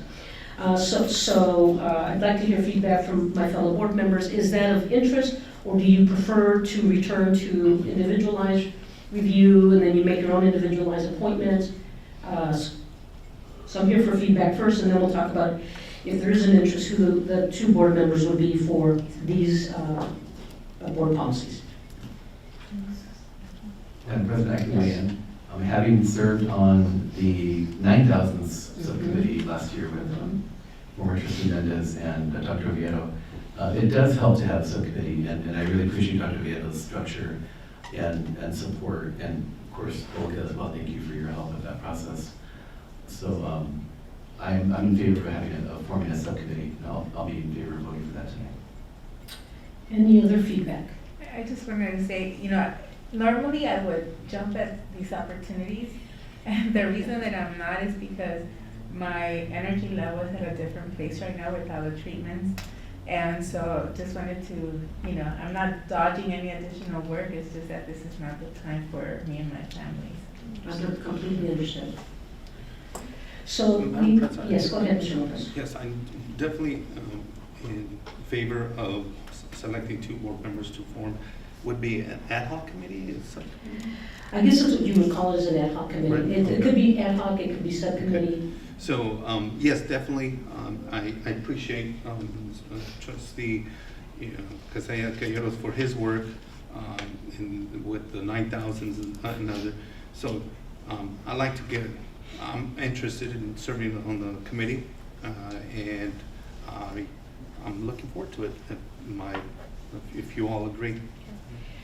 Thank you so much, Mr. Lopez. I too am interested on this particular committee. I think there's going to be some other community policies where I think, but Mr. Diaz, are you? No, I think if it's especially when having passed that, it was helpful, so I think it would be something that to consider again. All right, may I get a motion to form a subcommittee of the board comprised of Mr. Lopez and myself, Ms. Rodriguez-Moisa? Can I get a motion for that? Second. Okay, moved by Ms. Conchola, seconded by Mr. Lopez. Any further discussion? Without further discussion, I'll take the vote. All in favor say aye. Aye. Aye. Any opposed? None? Okay, so that's 5-0. All right, so let's talk about 1409. This was a topic that came up at the last board meeting about questions about forming a subcommittee, I think is what the request was, to discuss the business community support for Latin honors. It was a concern versus valedictorian, salutatorian. A concern that perhaps the business community may not understand it or value the Latin honors as much. So we are here for a discussion item as to whether, in fact, we want to create a subcommittee of 2 board members to, in fact, pursue this issue perhaps for a study or outreach. And I think I had 2 board members who were interested. Yes. May I? Yes, of course. So I just want to thank you for bringing this item before us, Madam President. I really want to get some buy-in from the business owners. Which one, holds more weight, right? So, and one way to do so is to actually survey maybe survey our business owners. And I'm definitely in support of this item, and I'd like to serve on this. Thank you. Any other feedback? I'm just thinking, I know that the business aspect is one area, right? But, coming from the higher education area, we have a different lens. I think that there's a lot of value in being either one, a valedictorian or a salutatorian, because it really shows the hard work that the students have put throughout their academic journey. And so, from that perspective, I know that, they're both very valuable in terms of making students competitive and then being admitted, particularly I'm thinking the University of California, which is, the system that I work for. So. Okay. Dr. Castaneda Gallegos? No, thank you, Madam President. Thank you both for your comments. I had written down higher education just as you were raising your hand, so we were done on the same wavelength. And having expressed interest last month to Mr. Lopez's idea, the other factor I think we should think about is the site leadership discussions that took place several years ago when we made this transition to the Latin honor system.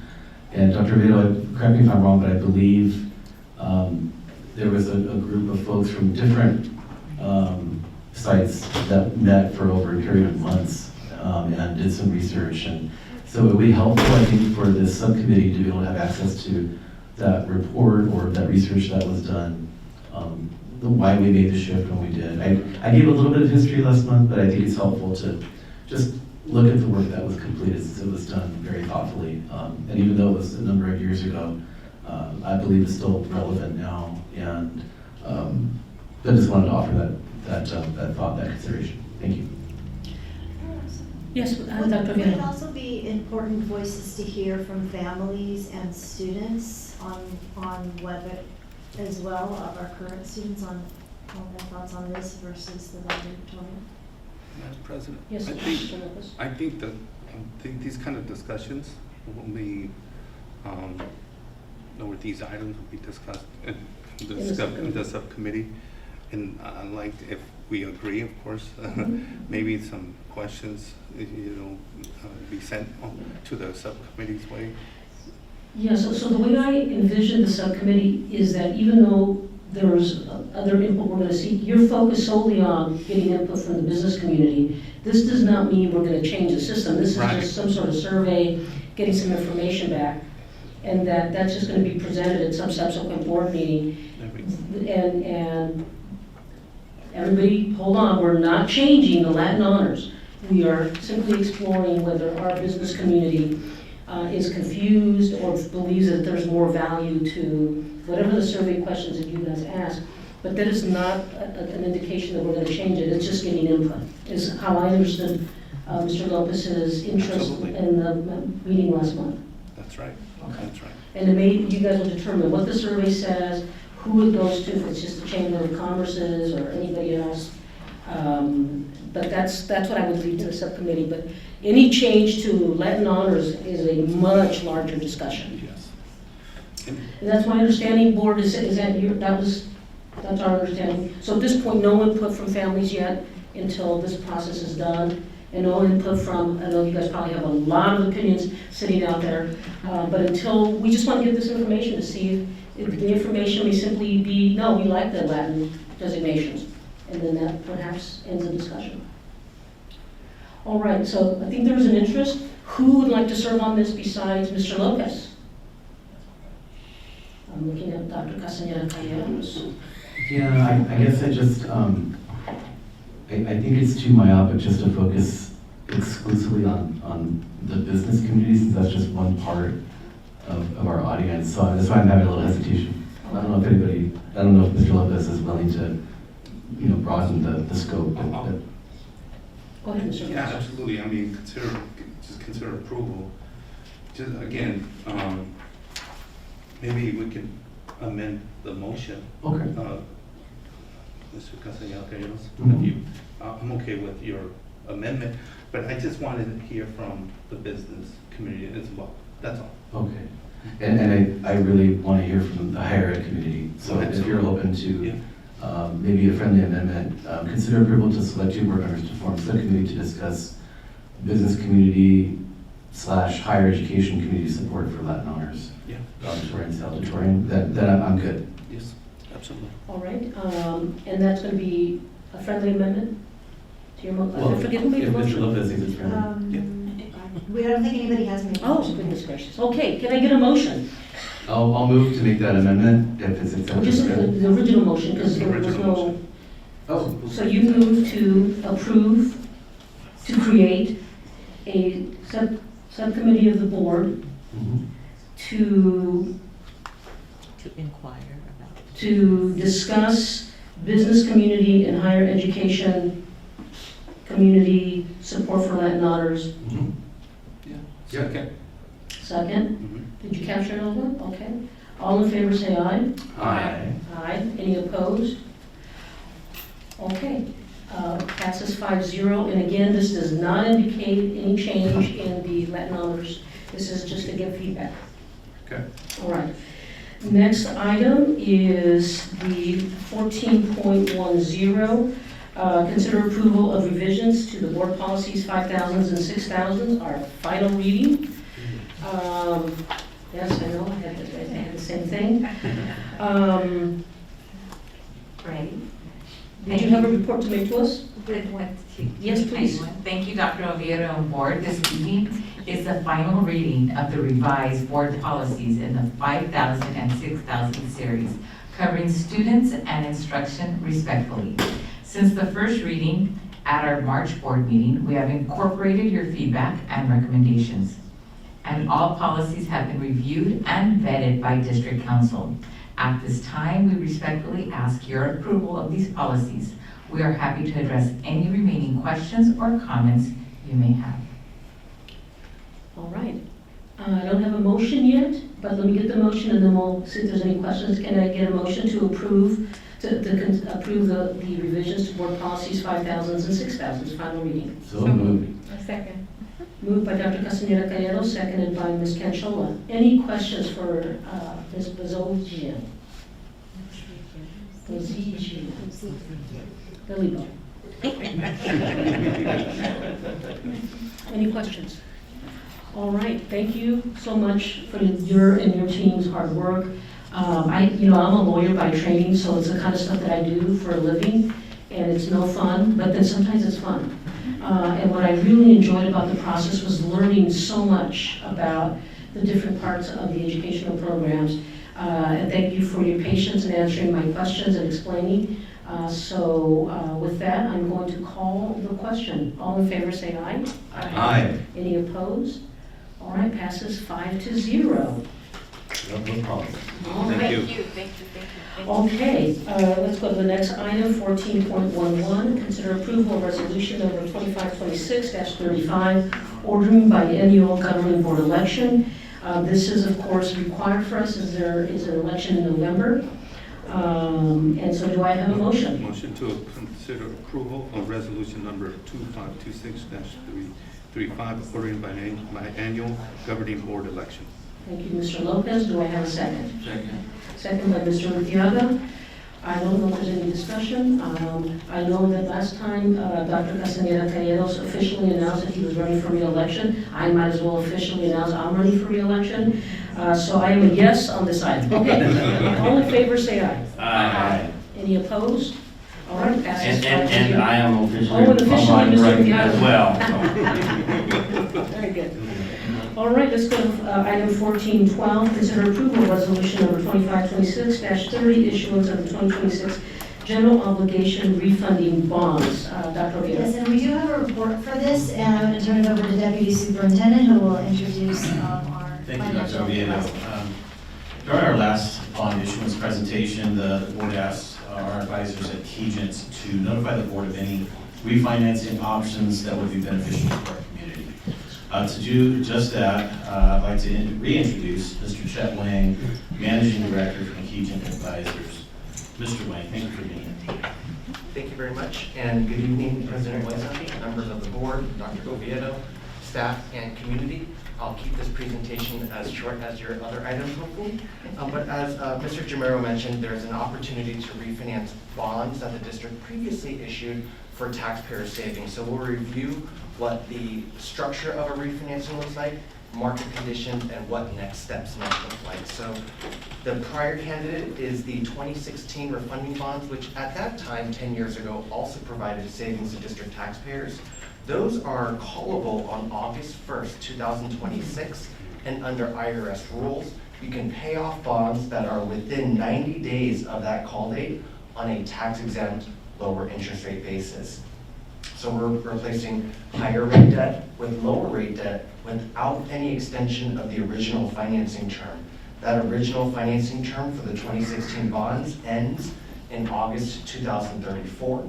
If the refinancing is issued, that would also end in 2034, so an 8-year financing term. All costs are paid for out of the refinancing proceeds, so do not impact the district's general fund if the bonds are successfully issued. Now, we're in volatile interest rate environment, and so when Mr. Jamero and our team were initially talking, the savings were about $2.9 million, and you can see that was in the beginning of February of 2026. Since then, there's been increased conflict geopolitically, which has caused interest rates to spike, prices have gone up, interest rates have since actually come down. In fact, 10 basis points was the decrease following the news of some de-escalation for a 2-week period. So where we were last at the time of this agenda, we were looking at savings of $1.8 million. They're currently at about $2 million, and that $2 million is actually sort of a minimum threshold where this refinancing follows industry guidelines on minimum present value savings, so that's a minimum 3% level. That coincides with a $2 million figure. And so if the board... Mr. Wang, if I may, I'm sorry to interrupt you, but I just want to make sure I understand before you go on with your presentation. Can you go back to the last slide? Of course. And could you explain what we're measuring on the y-axis from 3.3 to 3.7? Thank you so much. So that is sort of a industry benchmark of where municipal bond interest rates are. So you can see where the last time you issued bonds were the Series C bonds, rates had been fairly stable, and they had started coming down as people were betting that the Fed might actually cut rates in July and December.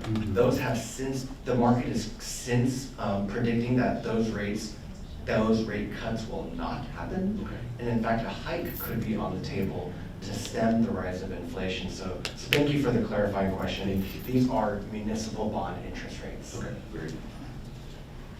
So before the board this evening are several hundred pages of documents, which includes a resolution that authorizes district staff to take the steps necessary to effectuate the financing should minimum savings levels be met. There are also additional form documents, the offering document circulated to investors, the escrow agreement specifying the application of the deposit of proceeds, and also the purchase contract with the underwriter. And so if markets had been stable, we would be updating their credit rating this month. We would plan to sell the bonds later this month in April and lock before that close rather, before that 90-day window in August. But I think we're kind of in a wait and see mode. We do have possibly a 2-week window, but otherwise, generally speaking, outside of sort of larger geopolitical factors, June, July, and August are generally favorable months for municipal bonds because that's when a lot of bond payments come due and investors have time to, or need new bonds to reinvest. So with that, welcome any questions you might have. Are there any questions from, yes, Dr. Castañeda Callanos? Thank you, Madam President. Mr. Wang, I think you answered this right now, but by what date do we need access to bond proceeds for the next phase of projects coming down the pipeline? I think that's a good question, Mr. Chamorro. As for us, we do not anticipate issuing any Measure AA bonds in the new fiscal year. We've been on a every other year cadence, so looking at issuing our next series in 2028. Okay, thank you. Any other questions? I have one question. You mentioned that, and I couldn't tell from the hundreds of documents, what is that minimum savings level that you're asking for authorization on to pull the trigger on issuing the new bonds? Thank you for clarifying. So it's not specifically in the documents. The industry guideline says minimum 3% present value savings, which does actually coincide with that $2 million debt service savings figure. So even though it's not memorialized in the documents, if you were to say, we feel like $2 million would be a good savings figure for our community, and we would work with district staff to make sure these bonds do not get sold at a level below $2 million of taxpayer savings. And that's net of all financing costs. Okay, good. I have one question. Yes, Mr. Gavin. Just want to make sure I heard right. So you mentioned that when it's refinanced, that the terms don't get extended, it stays exactly the same from the original. It's not like when we refinance our That's house, correct. and so it stays the same. May I add a comment? Just Yes. working with Mr. Wang and Keegan and kind of preparing for this. A month ago, we were in a completely different environment, you know, and we had an exciting conversation about this opportunity presented by Keegan. So took all the steps to prepare all of the documentation, get our ducks in a row, establish a timeline, and that's kind of been our typical procedure, and then preparing the agenda for this evening. You can imagine, since then, the interest rate environment has been pretty unstable. So tonight's action, should the board consider approval of this, would poise us for an opportunity, should that opportunity arise in the coming month or so, to be able to issue the bonds to recuperate that savings at a time when it would be beneficial to the community. And if not, don't want to go through all of the iterations for no significant impact. Thank you so much, Mr. DeMuro. All right, can I get a motion to approve resolution number 2526-30, or did I get it already? Issuance of the 2026 general obligation refunding bonds. I'll be happy to Can I make get the a motion. motion from Dr. Castañeda Callanos? Moves it. Do I have a second? Second from Ms. Canchola. Any other discussion?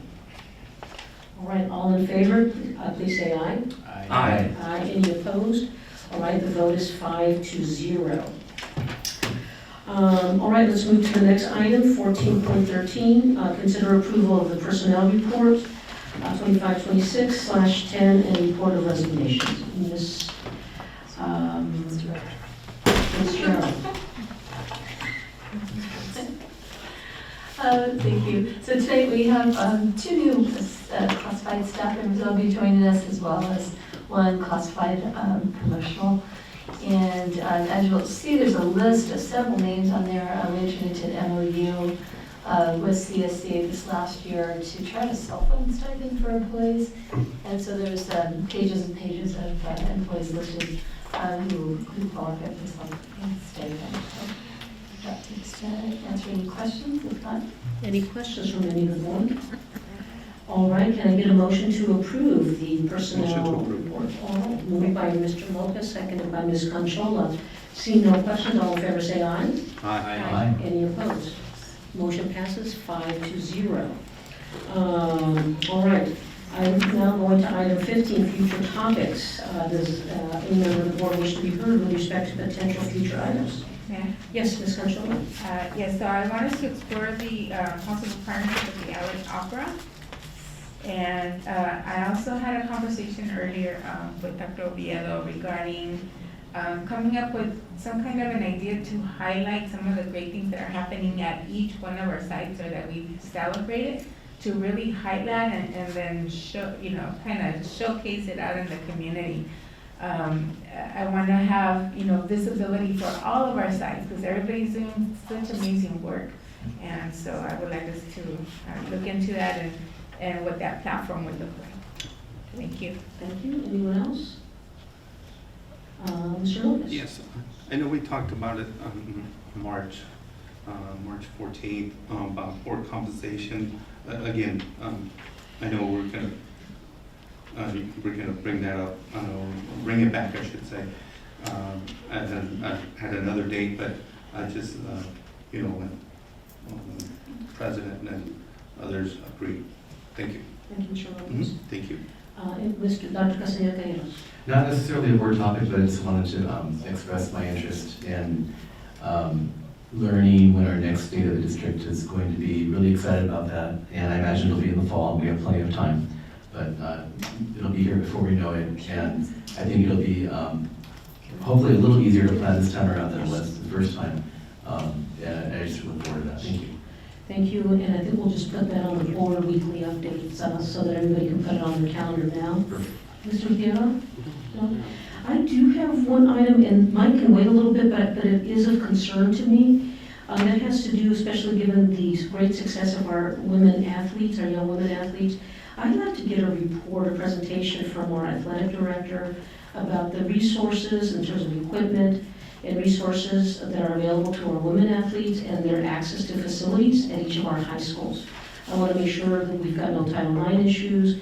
I am getting some concerns from parents that they are concerned that perhaps the girls may not be getting the same access.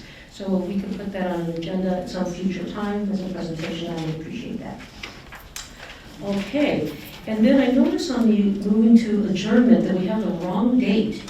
So we're going to adjourn to May 11th. We're adjourning to April 12th. Oh, yes, we have a special meeting, that's right. Yeah. Okay, there you go. All right, I think it was previously mentioned that on April 25, we are having a board special meeting and it's the subject matter will be for the superintendent's evaluation. Obviously, we always reserve the right to add other items pursuant to the Brown Act.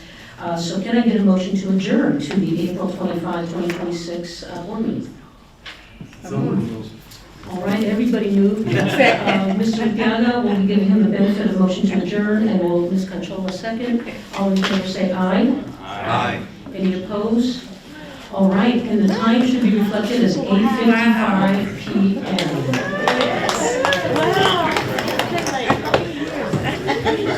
It's been at least 3 years since we had this.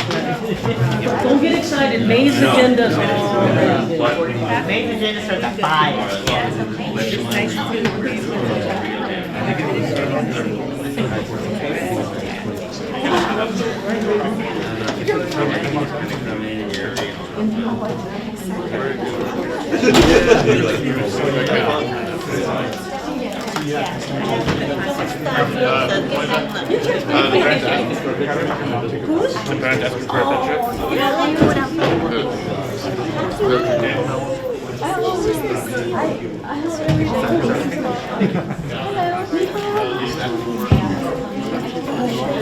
So you're graduating this year? Yes. I'm going to be able to sort of graduate. Yes. So, I'll be shaking your hands. Hopefully, you know what, you're going to really want to come over to my side anyway. Just like jump over. I'm going to be on the M13, so. Yeah, you know, when we get there, they just put us on one side or another. So I don't even know. Once I pass her, she put it down. Okay, perfect. That's what I thought. On this side. So, well, and really, great to hear from you. Unless there's a display of the great things your teachers do. I even had to text my friend and say, who was your favorite teacher? Oh, yeah, so-and-so. But they never publicly acknowledged it. So that's really special. I work with Dr. Oh, you do? Thank you so much. You're welcome.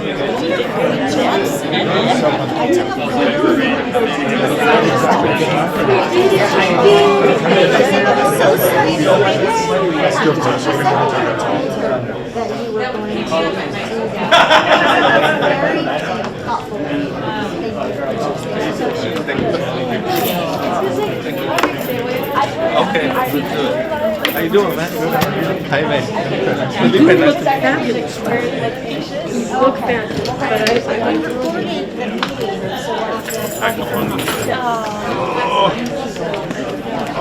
Ready to kill camera. And cut.